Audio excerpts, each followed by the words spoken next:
चलिए बच्चों, आज का हमारा टॉपिक है वैश्वीकरण के सकारात्मक और नकारात्मक प्रभावों की व्याख्या करें। चलिए शुरू करते हैं।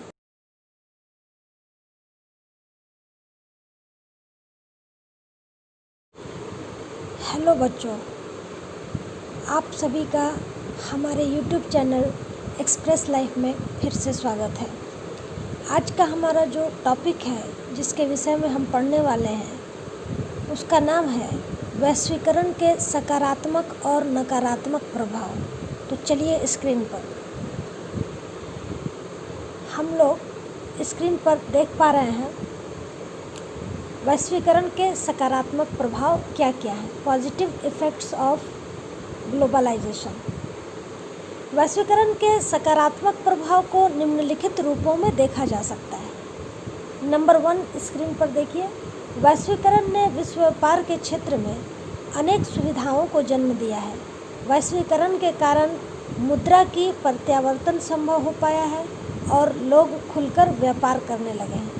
कहने का मतलब ये है कि वैश्वीकरण ने जिस प्रकार से विश्व व्यापार को बढ़ावा दिया है, उससे अनेक सुविधाएं हुई हैं लोगों को, और मुद्रा की कन्वर्टिबिलिटी बढ़ी है, अर्थात मुद्रा एक देश की दूसरे देश में और दूसरे देश की मुद्रा हमारे देश में आसानी से कन्वर्ट हो रही है, बदल रही है, गतिशीलता हुई है इसमें, और लोग चूँकि खुलकर व्यापार करने लगे हैं, तो इससे भी एक देश की मुद्रा दूसरे देश में और दूसरे देश की मुद्रा अगले देश में पहुंच रही है। तो ये एक बहुत बड़ा फ़ायदा हुआ है वैश्वीकरण का। उसके बाद हम लोग स्क्रीन पर चलते हैं नंबर 2 पॉइंट देखने के लिए। वैश्वीकरण के कारण व्यापार में सरकारी नियंत्रण समाप्त हो गया है और विभिन्न देशों की वस्तुओं का उपयोग संभव हुआ है।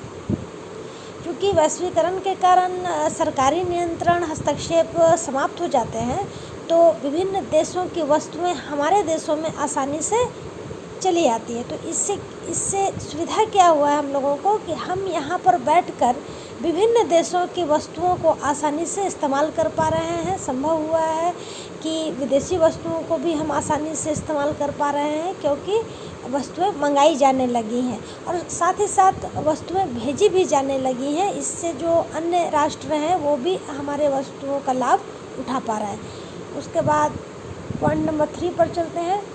विभिन्न देशों के निवेशक विभिन्न देशों में अब निवेश करने के लिए स्वतंत्र हैं।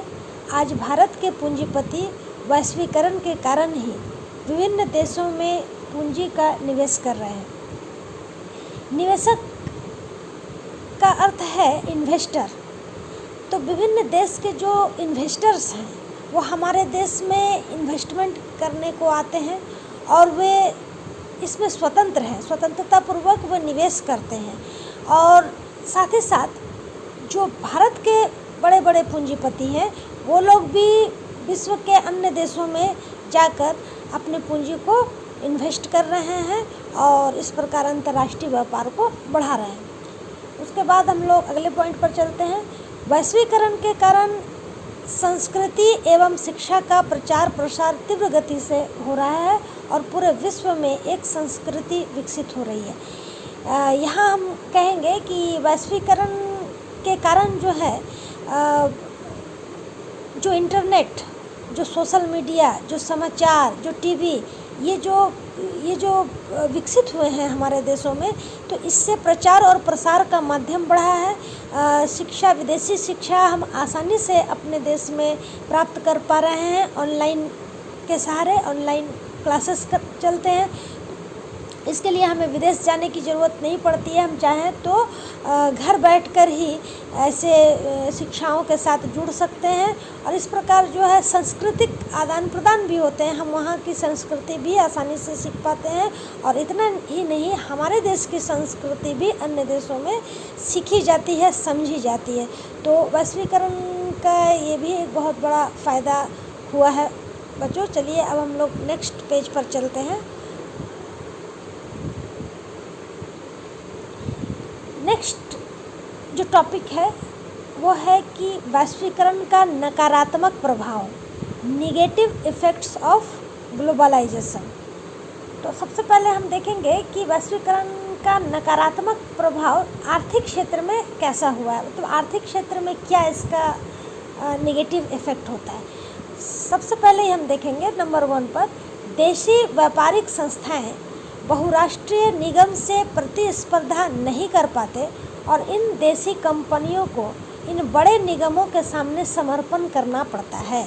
यहाँ कहने का मतलब साफ साफ ये है कि जो व्यापारिक संस्थाएं हैं, जो मल्टीनेशनल कंपनीज हैं, जो विदेशों से भारत जैसे देशों में, तृतीय विश्व के देशों में, इस विकासशील देशों में जब वो आने लगते हैं और बिना किसी प्रतिबंध के आने लगते हैं तो और अपना उद्योग जो है विकसित करना शुरू कर देते हैं, तो क्या होता है कि बड़ी बड़ी कंपनियों के सामने हमारी जो देसी कंपनियां, जो छोटी छोटी कंपनियां हैं, जिनके पास पूंजी पर्याप्त मात्रा में नहीं होती, तो वो इनके कंपटीशन में टिक नहीं पाते और धीरे धीरे देसी कंपनियों का जो अस्तित्व है वो समाप्त होने लगता है। ये बहुत बड़ा नुकसान है विकासशील देशों के लिए। चलिए अगले पॉइंट पर चलते हैं। साम्राज्यवादी देश विश्व व्यापार संगठन WTO के द्वारा पूरे विश्व में एक प्रकार का श्रम नियम लागू करते हैं और इस प्रकार कुशल और अकुशल श्रम में भेद किया जाता है तथा दोनों की मजदूरी में बड़ा अंतर आ जाता है। यहाँ कहा जा रहा था कि विभिन्न साम्राज्यवादी देश हैं जो जैसे अमेरिका, चाइना, फ्रांस, रसिया, इस तरह के जो साम्राज्यवादी देश हैं, ये एक विश्व व्यापार संगठन बनाए हुए हैं जिसको हम लोग वर्ल्ड ट्रेड ऑर्गेनाइजेशन के नाम से भी जानते हैं।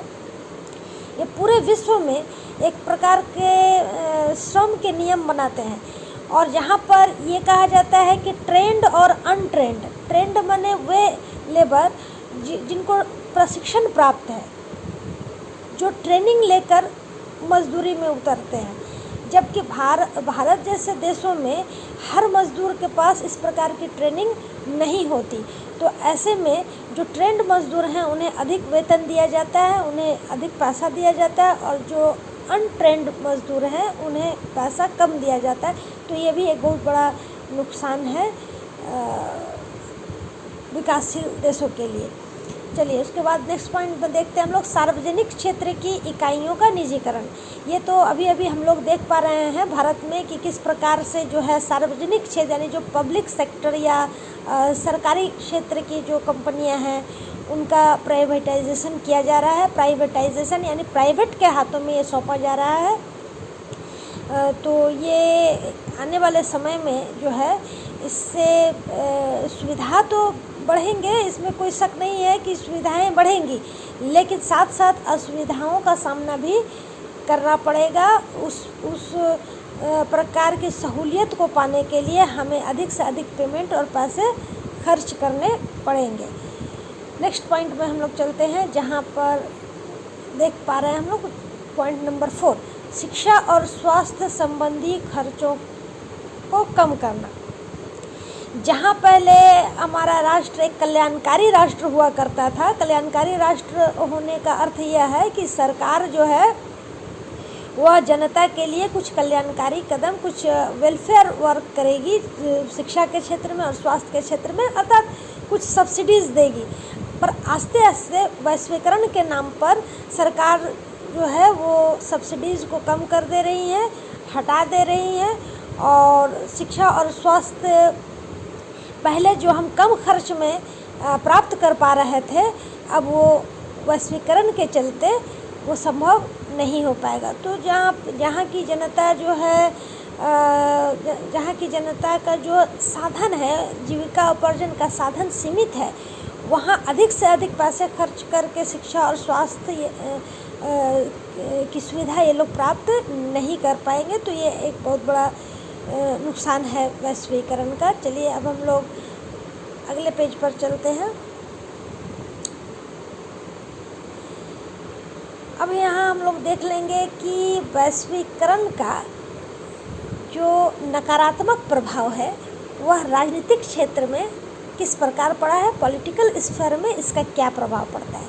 हम लोग पॉइंट नंबर 1 में देखेंगे वैश्वीकरण के इस काल में सभी प्रकार के मानवीय अधिकारों को संपन्न प्रजातांत्रिक देशों में कुचला जा रहा है।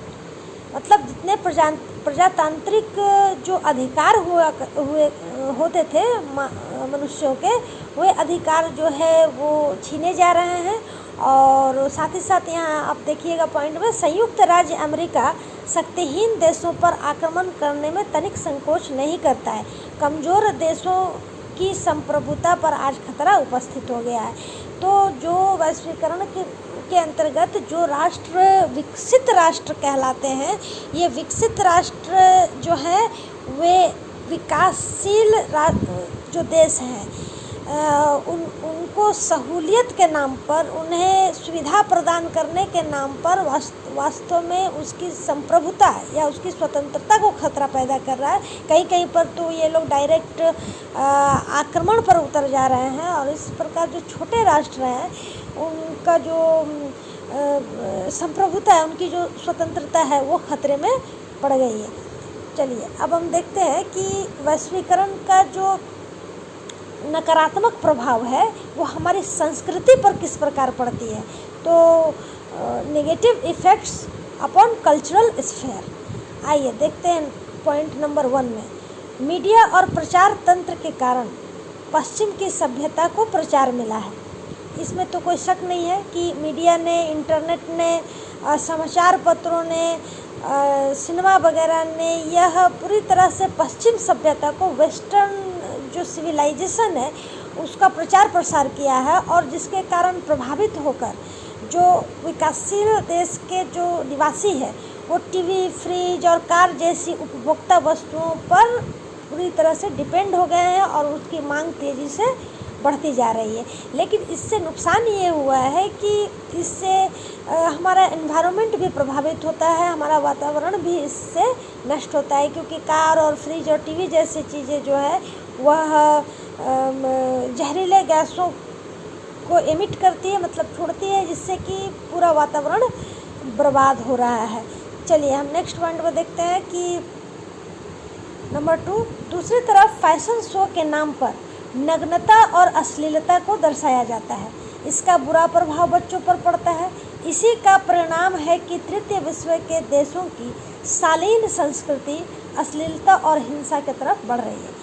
बच्चों हम देखते हैं कि आज जो टीवी, इंटरनेट या अदर्स जो मीडिया है, जो चैनल्स हैं सोशल मीडिया वगैरह, तो वहाँ हमने देखा है कि जो फैशन शो आते हैं वहाँ पर नग्नता और अश्लीलता को दर्शाया जाता है। तो ये नग्नता और अश्लीलता जो है हमारे देशों की संस्कृति नहीं रही है और इससे बच्चों पर बहुत ही बुरा प्रभाव पड़ता है। जब हमारा जो इतिहास रहा है कि यहाँ पे जो है हमारी संस्कृति जो है मर्यादा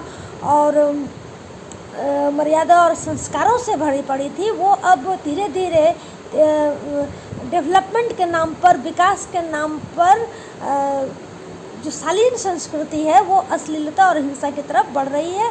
इसमें बहुत से अश्लील चीज़ें जो है जो दिखाई जा रही हैं वो कतई समाज के लिए सही नहीं है। तो ये एक बहुत बड़ा नुकसान वैश्वीकरण का कहा जा सकता है कि ये संस्कृति को धीरे धीरे नष्ट कर रही है। चलिए अब हम लोग नेक्स्ट पॉइंट पर चलते हैं, जहां हम लोग देखेंगे वैश्वीकरण का नकारात्मक प्रभाव जो है वो पर्यावरण के क्षेत्र में किस प्रकार पड़ता है। तो पर्यावरण के क्षेत्र में हम देख रहे हैं पॉइंट नंबर 1 यहाँ पे, तृतीय विश्व के देशों में परिवेश पर ध्यान दिए बिना रोज नए उद्योग खुल रहे हैं, इससे प्रदूषण बढ़ रहा है। विकसित देशों में पर्यावरण नियम का पालन कड़ाई से होता है, जबकि विकासशील देशों में ऐसा नहीं हो पाता, जिससे प्रदूषण बढ़ती है। तृतीय विश्व के देशों में क्या है, एक्चुअल में तृतीय विश्व के देश जैसे विकासशील देश को माना गया है, विकासशील देश जो अभी विकसित नहीं हुए हैं विकास करने की दिशा में। तो ऐसे जो राष्ट्र हैं वहाँ पे उद्योग धंधे वैश्वीकरण के नाम पर बहुत तीव्र गति से खुल रहे हैं, बड़े बड़े उद्योग खुल रहे हैं। तो इससे हो क्या रहा है कि प्रदूषण बढ़ता जा रहा है। और विकसित देश जो हैं वो तो पर्यावरण के नियमों का पालन करवा पाते हैं, क्योंकि वहाँ पॉसिबिलिटीज़ हैं, वहाँ संभावनाएं हैं।